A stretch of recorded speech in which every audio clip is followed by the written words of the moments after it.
Greetings, ladies and managers, and welcome to this latest narration of the web series There Is No Epic Lucha, Only Puns. If you're new to the series, there is a playlist listed down below in the description, and as always, I hope that you enjoy. Interlude Maiden. So, that's why we need your help, the Blade Captain stammered, his scruffy face looking both pale and flustered at the same time.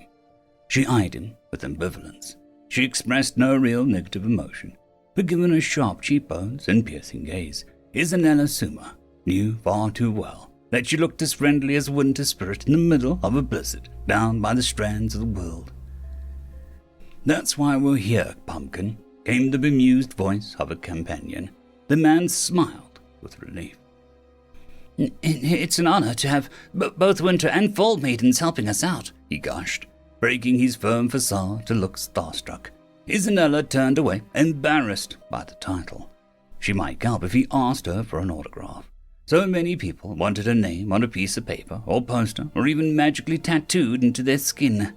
It was insane. I didn't mean to overstep," the man said instantly, reading Isabella's posture as displeasure instead of mortification. Don't sweat it. Issy just doesn't like the attention or noise," Umpna said, with a hearty chuckle, and slapped Isabella's back with enough force that Isabella winced. The Fall Maiden wasn't the most physically strongest of the maidens, but that didn't mean that Umpna's power either. That smack was going to leave an imprint. It was the sort of thing that just had to work with when dealing with the half-giantess who hunched at the lower 7 foot. The strongest of them physically was Brilda, and that was one woman who meant it when she glared at people. "Oh, good. Well, we have a problem with the dungeon," the Blade Captain went on awkwardly as Isabella took time to listen to the world around them. It was something that she was slowly beginning to use once more since she had sung the song to eclipse all noise back home. The land around them was north of the Verloon capital, a place Fairplay was avoiding due to the recent bloody rise of the new king. His ascension to the throne was mired in all sorts of drama, and the new queen was none too pleased from what Isabella heard. That poor woman. Isabella knew all too well what it felt like to be forced to choose between a demon's bargain and a dead end. She would be akin to a prisoner in her own home, only free once the king had his selection of heirs. Isabella sent a prayer to the queen. She prayed that one of the queen's children would avenge the woman if the worst came to pass. Isabella pondered if she could love those children in such a circumstance. It was an odd thought, since Isabella really didn't plan on being a mother, not with her body tainted as it was. Something caught her attention, a sort of buzz in the ground. Isabella followed the disturbance in the magic and manner to the source. The North Shrug was a cold place, but not a winter wonderland, a muddy brown land of chilly water and trees that never seemed to bloom all year long. It was famous for the largest waterfall in the world that flowed over the edge of the world into the abyss below. The river was said to be formed from the world crown, as if akin to flowing tears, but Isabella hadn't seen the source herself. Rumor was that the crown south of the capital had begun to run dry of mana. The mana vein itself tapped out as if the land had suffered a blockage. Those who ventured too close suffered the grayness. The North Shrug only held one village of note. It sprawled out before Isabella, and Umpna, like a god, had spilled their tea leaves chaotically and windswept in a curve. A frontier town of sorts, Dio-Brand, was oddly beautiful. Just enough greenery and life pulled together to give the impression of a fiery spot of growth in the shrug. It was famous for 2 things. The first was that it was a neutral ground between those coming from the south and the roaming bands of nomad barbarians, tough warriors who contended with monsters, storms, and traveled along the edge of the world with wills of steel. The second, of course, was the dungeon. Isabella followed the buzzing in the ground to the large, ominous sheer cliff wall that rose out of the massive river. The near black rock looked shaped by streams of lava that hissed into the river, forming large islands that floated off the edge of the world, sometimes clinging to the edge. These pieces slowly expanded the land and were called the Shadows by the natives. "She's a looker," Umbna whistled in appreciation. The dungeon was a wonky square of cliff walls on all sides that were impossible to scale with anything short of the best climbing gear. The top belched black smoke and turned the rain a curious ashen color. There had been rumors the ash was poisonous, but it was just mana cast off. "She," Isanella murmured with a question. "Izzy, everything natural and beautiful is a woman until otherwise corrected. A raging storm is the wrath of a goddess. The shaking of the ground is the fury of a lady. The fresh rain on the skin is a mother's kiss," Umbna boasted. "What about bugs that bite you in warm parts of the world?" Isanella said with a raised brow. "Those are men," Umbna said, deadly serious before she cracked a grin. "Sorry, giant culture. One giantess to every 10 males gives us a lot of power, and that means we get to write our myths. Men are powerful mountains. One day, when they make us smile, and buffoons that anthills tower over the next when they upset us," Umbna explained, mostly for the worried blade nearby. Umbna didn't know men. Isanella discovered that in the worst way possible one day, when she was sent to find Umbna and found her still asleep, with half the patrons of the bar that she was in last night still in the bed with her. The woman's brazen appreciation of her own body, along with her self-respect about the whole thing, made Isanella a little jealous. She could barely stutter out a greeting before she fled, or the men she was speaking with seemed to think Isanella was going to murder him. "Why are we here?" Isanella asked, changing the subject far too fast, causing Umbna to smirk. The Craven Keep," the man said, turning to the dungeon with a deep scowl. The two maidens turned serious, and everyone put pleasantries aside. "Is that its name, or what the men call it?" Umbna asked, as the blade hesitated. "Doesn't matter," he finally responded. Isanella looked him in the eye, and he flinched. "Intimately," she said quietly, and the man grimaced. "It's got a weak avatar. Mostly uses it to stare at the squads going in and out. There's a warning at the entrance," he reported, and Isanella was surprised. The dungeon only had roughly 25 floors. It had to be very intelligent to already have the theme and form and avatar. She didn't see those dungeons until past the 30-floor mark. "The warning says that all those that enter may leave with gold or stay forever as fuel for the Smith's Forge," the man said, sounding like he did not like the name at all. Smith's Forge. "And that's a name that you won't accept because," Umbna trailed off, voice expectant. The man looked at her, then at the weapon on her back nervously. Umbna could insist all she wanted that there was a giant's toolbox, but the giant thing looked like an ornate coffin made of stone and jewels. It was eye-catching and morbid at the same time. "A few of the boys, me included, have dads who are smiths, good hard-working men, and more than a few forced to go into the dungeon because no one wants honest metals, but some stupid mana ore or stuff that doesn't behave as it should. A lot of those good men never came back, and left a lot of angry sons," the man said stiffly. And as fair play tended to do, it attracted those with vengeance in their heart. A lot of them were turned away as too violent or still in grief, but it was getting harder to find earnest workers who could put aside such notions. This was why the maidens were a thing. "Right, this makes it a coward. How?" Umbna asked, her jolly voice beginning to turn irate. "It only has one monster per floor. It's all traps and cruel enchantments up to the 6th floor, which is all we've managed to breach," the blade fired back, getting worked up. Isanella tried not to frown. A lot of the scouts and blades burned hot when it came to dungeons. There was hardly a cool head in the lower ranks, and the upper ranks were restrained to command centers and more. "Just a boss monster, eh?" Umbna asked, curious now. "Big ones. They're not normal levels of strength that we'd expect from lower floors," the blade agreed grimly. "Well, let's see. We're here to get you sorry lot to floor 10, then the rest is down to you blades. Issy has another job in the hollow grip, and I'm heading to the dry patch to the ruby dungeon. It's supposedly unleashed a new floor, and people have been coming back without faces," Umbna said briskly, making the man blink. "Their faces," he echoed. Umbna waved a hand over her own with a dramatic flop. "Clean gone. They can breathe somehow, but no face. The dungeon is collecting them in this ornate book that charms people to look at it. Might be the floor boss," the giantess explained. "An attention-commanding book of faces," the man repeated and looked ill. The two maidens left the man with that image and continued onwards. Isanella was quiet as they walked into Diorand, getting the usual looks of awe and fear. Just walk on, don't let it affect you. She repeated this mantra, and when the crowd threatened to swarm them, Umpna let out an exaggerated growl of annoyance.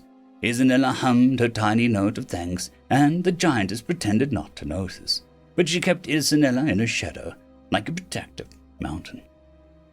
This ain't back home, little Snowcloud. You can be proud here, Umpna said softly, and Isanella flinched. If she had to admit it, Umpna was her best friend. In the maidens they got on best. Bilta was terse and polite. It was Goluna who was the problem. The woman was not only some knockout with a charm that made her popular, she was also a talented fey-like druid, able to control nature spirits and such to the point that she could make anything beautiful grow with but a command. She even had a private business on the side, a series of inns she planned on spreading around the country to provide comfort, but really, it was to spread the woman's name. Isanella had never met a creature so vain as Golana. They'd done a few missions together.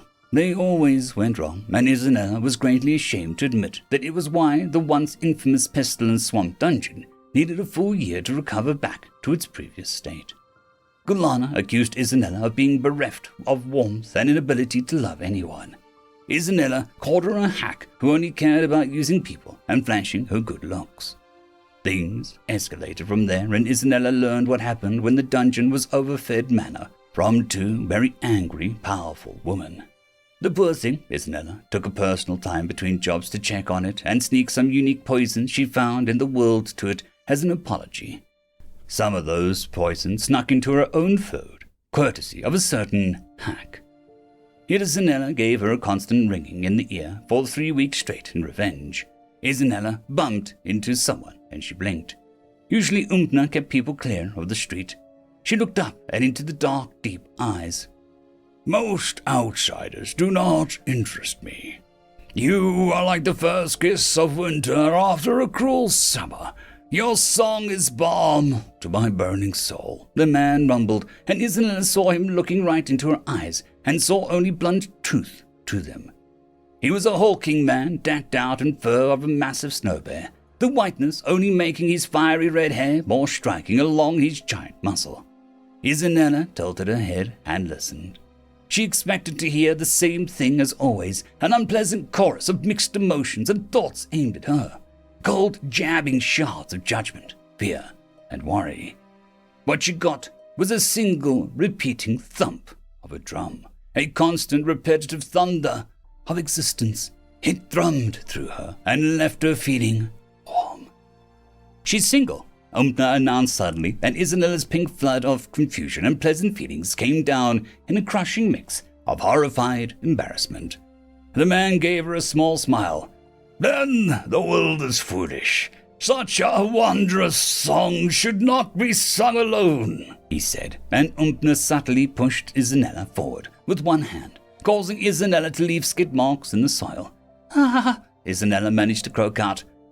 So we're just two normal ladies out in the town, maybe tackling the dungeon. You know, gal things. Nothing important if you had a suggestion for my friend, Umpna said cheerfully, waving her hand about. The man looked back down at Isanella, but he didn't look down at her. It was nice. Are you normal? He asked curiously. There was no hint of a joke or mocking to his tone. Isanella managed to swallow once. No, she whispered with regret. The man would want a wife that could stay home and be normal. He smiled once more. Neither am I. Now we have a connection. If you want to remain around town, perhaps we can build more. I have a duty to attend to first. I won't ask the winter wind to wait on me. I am no fool, he admitted, and Isanella could only nod at his simplistic words, but they held earnest truth to them. Will I be allowed to chase the wind? He asked himself and walked away, pausing only once to look back and smile. After a few seconds, Umpna spoke up. You're going to need some sexy panties, she concluded. Isanella snapped her head around to glare at her friend. The half-giantess shrugged. Armored granny panties are good for defending your life against danger. They're also amazingly good at defending your most precious part from the touch of a man, Umpna said dryly. Isanella could feel her face turning red. They're comfortable. I'll wear scandalous panties when a dungeon makes them a loot drop. I want purpose and style. She's fumed. Umpna perked up suddenly. Oh, now I can knit you one from the sinew of a dragon. Old wives' tales say that it increases a man's vitality when he... Isanella ran off, hands clamped over her ears. Umpna watched a little snow cloud vanish inside a nearby inn. Her smile faded until she was left with a serious gaze. Take the chance, Issy, she whispered. Then Umpna touched a hand to her chest, beating her core pulse with intense energy. Before winter no longer lets you go, she pleaded.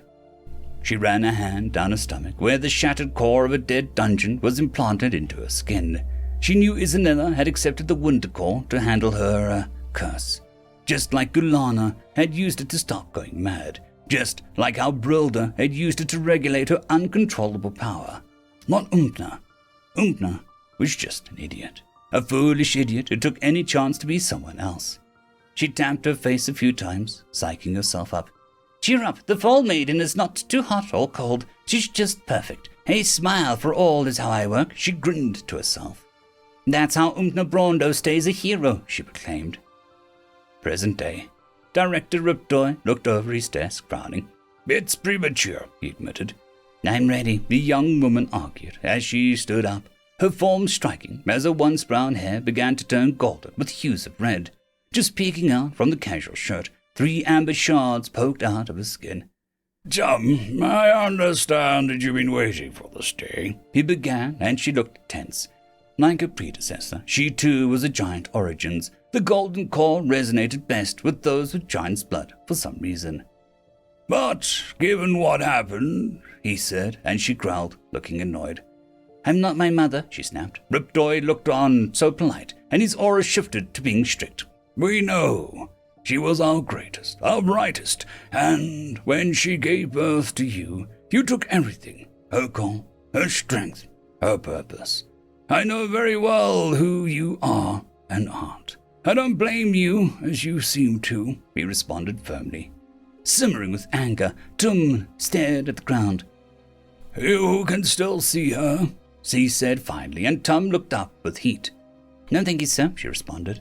I don't want to see a dungeon slave. She can stay in the Craven Keep for all I care, she announced and turned on her heel to leave, shouting after Tum would accomplish nothing, and Riptoy did not even entertain the idea of physically restraining her. It was barbaric to resort to strength to make a point. It was also incorrect to call contracts slaves, perhaps foolish to connect oneself to an alien mind, but in the case of Brilda and Umpna, it was needed. Umpna for her sudden collapsing soul after the birth of her beloved daughter, and Brilda because not even one core was enough to drain her of explosive power. Trying to tell Tum this, he was an exercise in patience. The girl didn't even want to use her actual name, resorting to the giant language to make one of her own. Honestly, is there nothing wrong with Isisuma? Umpna wasn't the best with names. If it was a boy she wanted to call it Brilly Ghoul. She leaned back in the chair. She never told Riptoy who the father was. A hunk up north, or was it his brother? She would often joke. Still, it would be good to have a functioning maiden again, since Riptoy had put in extra steps to protect dungeons from being leached or shattered along the king's law. Dead dungeon cores were a lot rarer these days. New maidens could not be made on a dime, and the missing cores of winter and spring were officially missing, unofficially given away. He couldn't bear to shatter Isanella's happiness, nor Gulana's sacrifice. Brilda's core kept her alive, and Riptoy would sooner cut off his own hand than demand that core back. This was a problem for someone on the board of directors. Galen, the uprising star, insisted the maidens were paramount to their company. The man was a sop, and Riptoy found him as charming as a doorstopper and as emotionally engaging as one. If there was one thing Riptoy did resent Umpna for, it was for discovering the art of seed weapons all those years ago up north. It was when Riptoy's dream shattered like a damaged dungeon core. The Craven Keep. What a foolish name. The Smith's Forge was correct in all its meaning. Thank you for taking Umpna away from us, and thank you for keeping her alive. Director Riptoy of Fairplay toasted an empty glass to the northern direction of his building. It was thanks to Umpna sneaking new designs out of the Smith's Forge that gave Fairplay a leg up. She wanted all the chances for her daughter to survive any dungeon to be important. The company's symbol was even based on her, working together with the power of the dungeon to keep the dream alive. Kayleen and his ilk had tainted even that. Frowning, he felt a strange tug as if a string was being pulled, and he jerked out of his chair in surprise. He looked back at the nearby mirror, and instead of his reflection, Riptoy saw silver streams of light flowing into the air. Director Riptoy of the Fairplay Company bent the knee before the mirror. "Send the maiden. This dungeon proves to be promising." The command was said, and Riptoy blinked, a light in his eyes fading. He stood up slowly. "What was I doing?" he asked aloud, and eyed his reflection, noticing he was a bit pale looking. He thought about Tun. Perhaps the little dungeon to break her in would ease off some of the built-up tension. Despite her temper, it would reassure him that the maiden was in the same town as his boy. It was a protection without saying it was. But why did the entire situation make him feel uneasy despite his heart being set on the idea? Riptoy didn't know. Was it really his heart? Was his core reacting to something after so many years of being utterly dead? Questions upon questions. Alas, no answers to be had. End of chapter. I would like to thank the T5 peeps, Cam Maxwell, Casper Arnholtz, Bushmaster 177, Leslie 517, Red Panda 121, Cold War Boomerwaffen, Lightjock, Dragzoon WRE, Lord Azrakal, Severin Cerberus, and Arcadian. Thank you very much.